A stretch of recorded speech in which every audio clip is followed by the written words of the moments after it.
तो आज से हम शुरू करने वाले हैं परस्यूट ऑफ ट्रुथ का एक्सप्लेनेशन। एक ऐसी स्टोरी जहां डेस्टिनी, फेट और ट्रुथ के बीच एक डेंजरस जर्नी चलती है, जहां कल्टीवेशन सिर्फ पावर नहीं बल्कि सर्वाइवल का रूल है, और जहां एक छोटा सा इंसान हेवन के अगेंस्ट जाने की हिम्मत करता है। यह है परस्यूट ऑफ ट्रुथ, और आज हम स्टार्ट करेंगे चैप्टर 1 से। क्रैक क्रैक क्रैक, ये किस तरह की साउंड थी ये कोई नहीं बता सकता था, लेकिन जो भी इसे सुन रहा था उसे ऐसा फील हो रहा था जैसे ये साउंड सीधा उनकी बॉडी को पियर्स करके उनकी सोल तक जा रही हो। इस ठंडी और स्नोवी नाइट में सब लोग बिना कंट्रोल के कांप रहे थे। नॉर्थ की कोल्ड विंड पूरी वर्ल्ड में गूंज रही थी। स्नो हवा के साथ डांस कर रही थी और स्काई को जैसे पीसीज में स्प्लिट कर रही थी।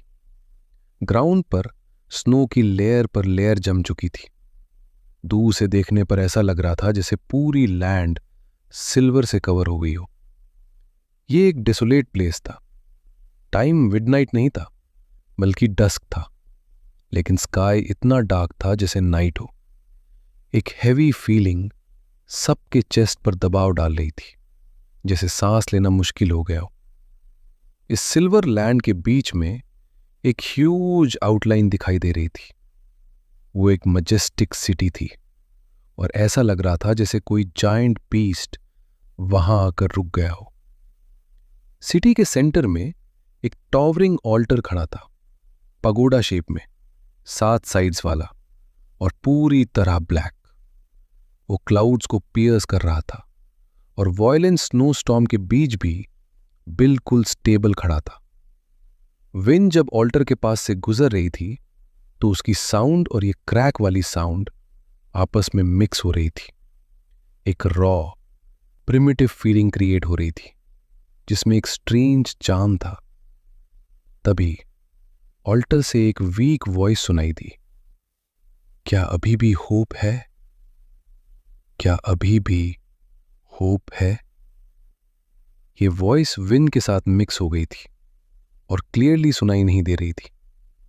फिर अचानक, अगर होप है तो वो कहाँ है?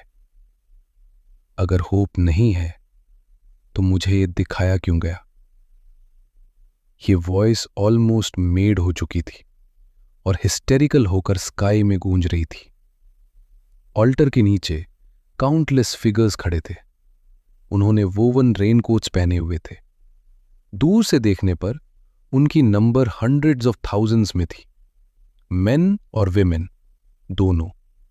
उन्होंने ऑल्टर को चारों तरफ से सराउंड कर रखा था। वे हिल नहीं रहे थे, लेकिन उनके अंदर पैशन जल रहा था, जैसे ऑल्टर पर खड़ा इंसान बस एक वर्ड बोले और वो सब कुछ देने के लिए तैयार हो जाए।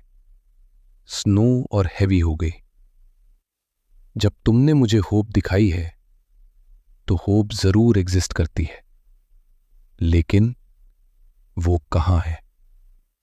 ऑल्टर पर खड़ी वॉइस में बिटरनेस और सौरो भरा हुआ था। फिर अचानक, आज ब्राइट येलो रिटर्न करेगा। 3 ताई लैंड रिक्लेम करेंगे। स्नो और विंड के बीच इटर्नल क्रिएशन के साथ मैं बर्जर्कर्स हेवन को फिर से कैलकुलेट करूंगा।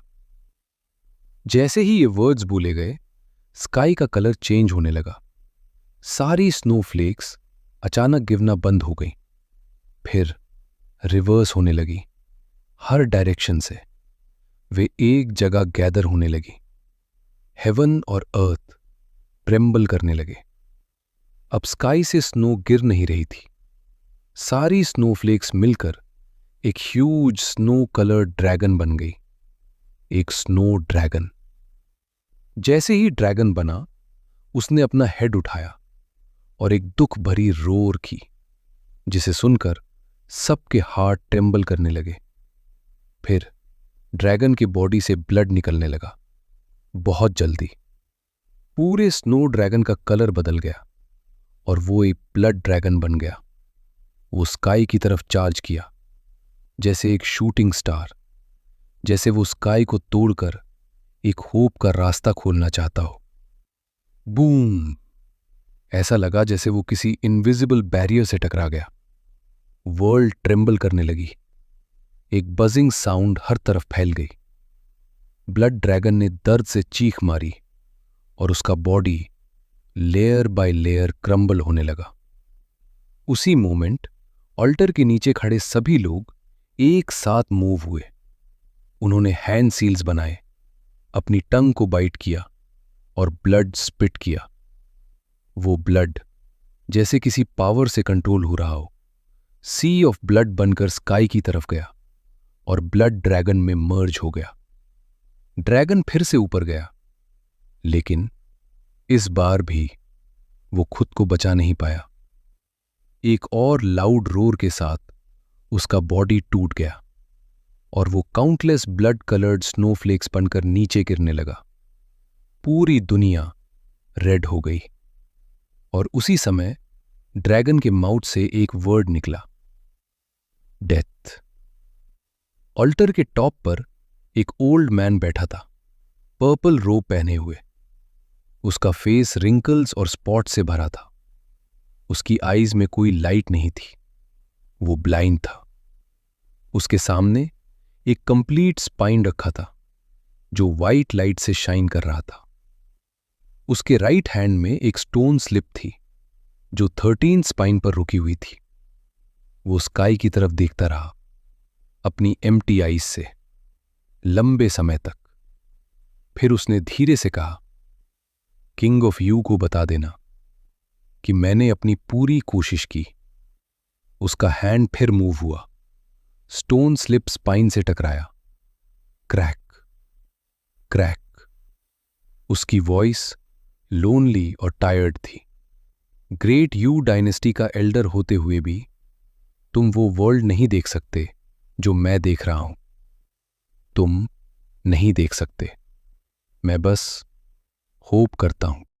तो ये था चैप्टर 1 का एक्सप्लेनेशन, परस्यूट ऑफ ट्रुथ का। अगर आपको ये एक्सप्लेनेशन पसंद आया हो तो वीडियो को लाइक ज़रूर करें और चैनल को सब्सक्राइब करना मत भूलना, क्योंकि आगे आने वाले चैप्टर्स और भी ज़्यादा इंटेंस होने वाले हैं। और हाँ, अगर आपको मेरी वॉइस या एक्सप्लेनेशन स्टाइल में कोई चेंज चाहिए या आप चाहते हो कि मैं कोई और नॉवल भी एक्सप्लेन करूं, तो कमेंट में ज़रूर बताना। मिलते हैं नेक्स्ट चैप्टर में। माउंटेन एक ग्रीन माउंटेन था। एंडलेस माउंटेन्स की रेंज पूरी लैंड पर फैली हुई थी, जैसे किसी ड्रैगन की स्पाइन। माउंटेन पर हर जगह ट्रीज और प्लांट्स थे और हवा में बर्ड्स और बीस्ट्स की आवाज गूंज रही थी। दूर से देखने पर इस माउंटेन रेंज के उभरे हुए हिस्से 5 पीक्स बना रहे थे, जैसे किसी इंसान के 5 फिंगर्स जो स्काई को पकड़ने की कोशिश कर रहे हों। इनमें से एक पीक के बीच में एक बड़ा रॉक अंदर की तरफ धंसा हुआ था। उसकी शैडो में एक यंग मैन बैठा हुआ था। उसके पास एक बास्केट रखी थी जो मेडिसिनल हर्ब्स से भरी हुई थी। हवा में हर्ब्स की फ्रेग्रेंस फैल रही थी। यंग मैन का फेस डेलिकेट था, लेकिन उसका बॉडी काफी थिन था और वो थोड़ा वीक लग रहा था। उसने एनिमल स्किन से बना शर्ट पहना हुआ था और उसके नेक में एक वाइट क्रेसेंट बीस्ट बोन लटक रही थी। उसके हेयर थोड़े मेसी थे और एक स्ट्रॉ रोप से कैजुअली बंधे हुए थे। वो चुपचाप बैठा था। उसके हाथ में बीस्ट स्किन से बना स्क्रोल था, जिसे वो बहुत इंटरेस्ट के साथ पढ़ रहा था। कभी कभी वो अपना सिर हिलाता। बर्सर्कर ट्राइब का एक एंसेस्टर है जिसने वर्ल्ड क्रिएट किया, और ये लाइनेज आज तक पास डाउन हुआ है। जिनके पास बर्सर्कर मार्क होता है उन्हें बर्सर्कर्स कहा जाता है। वे स्काई में फ्लाई कर सकते हैं, माउंटेन्स और ओशंस को मूव कर सकते हैं, और जो बर्सर्कर मार्क रखते हैं वे हेवंस तक पहुंच सकते हैं, सन, मून और स्टार्स तक को छू सकते हैं। ये पढ़कर यंग मैन ने एक गहरी साई ली। अगर बर्सर्कर बॉडी ही नहीं है तो बर्सर्कर कैसे बनेंगे? बर्सर्कर, बर्सर्कर, सूमिंग। तुम सिर्फ हर्ब्स कलेक्ट कर सकते हो और ट्राइब में एक नॉर्मल डॉक्टर बन सकते हो। बर्सर्कर बनना अभी बहुत दूर है। ये कहते हुए वो खुद पर हल्का सा हंसा। उसने स्क्रोल नीचे रखा और दूर स्काई की तरफ देखने लगा। उसने इस स्क्रोल को काउंटलेस बार पढ़ा था, इतना कि वो लगभग उसे याद कर चुका था। स्काई राउंड है, अर्थ स्क्वायर। जैसे इसका कोई एंड ही नहीं। सुमी धीरे धीरे मम्बल कर रहा था और अपने माइंड में उस वर्ल्ड को इमेजिन कर रहा था। धीरे धीरे स्काई डार्क होने लगा। होराइजन के एंड पर डार्क क्लाउड्स दिखाई देने लगे। माउंटेन ब्रीज अब मॉइस्चर लेकर आ रही थी। जब वो प्लांट्स और लीव्स पर गिरती तो रसलिंग साउंड पैदा करती। जैसे ही सुमिंग ने स्काई में डार्क क्लाउड्स देखे, उसकी आईज चमक उठी। एल्डर की प्रिडिक्शन सही थी। आज सच में डार्क ड्रैगन सैलाइवा मिलेगा। उसने तुरंत स्क्रोल को अपने चेस्ट में रखा, बास्केट उठाई और एक रोप पकड़कर माउंटेन पर चढ़ने लगा। दूर से देखने पर उसका वीक बॉडी अब एक स्ट्रॉन्ग एनर्जी से भरा हुआ लग रहा था। वो एक एप की तरह तेजी से लीप मारते हुए कुछ ही सेकंड्स में 100 फीट चढ़ गया। स्काई में डार्क क्लाउड्स तेजी से बढ़ रहे थे। थंडर की आवाज गूंज रही थी, जैसे हेवन का रात नीचे उतर रहा हो। सब कुछ पिच ब्लैक हो गया। क्लाउड्स हेवन और अर्थ को कनेक्ट कर रहे थे। सूमिंग और तेज चढ़ने लगा।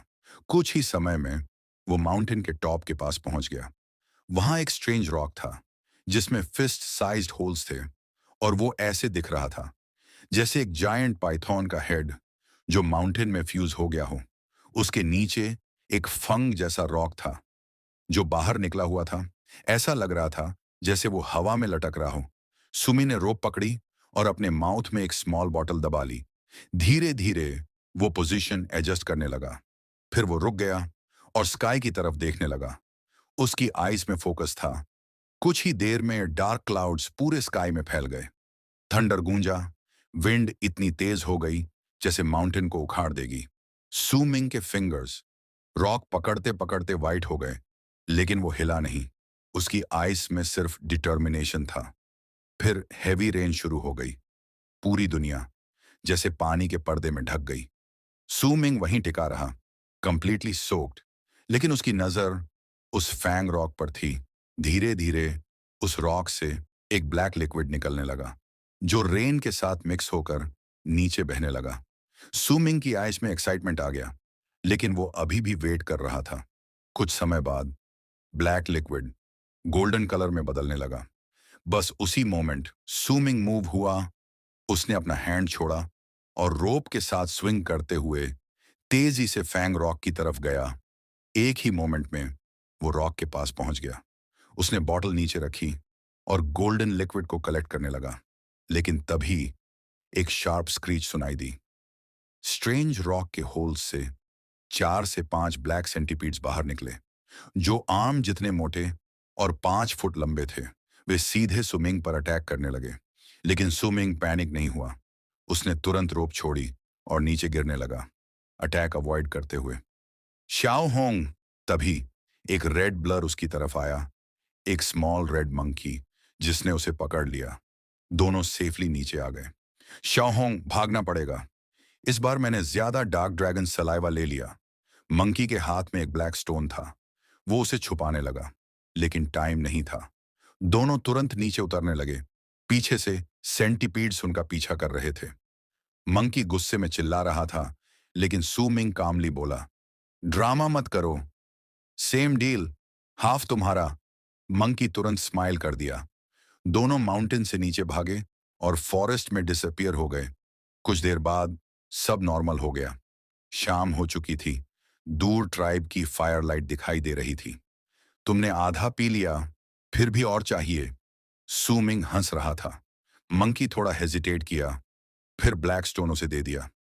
ठीक है, और दे दूंगा, लेकिन ये स्टोन बेकार है, तुम रखो। मंकी ने बॉटल ली, एक घूंट पिया और नशे में डगमगाने लगा।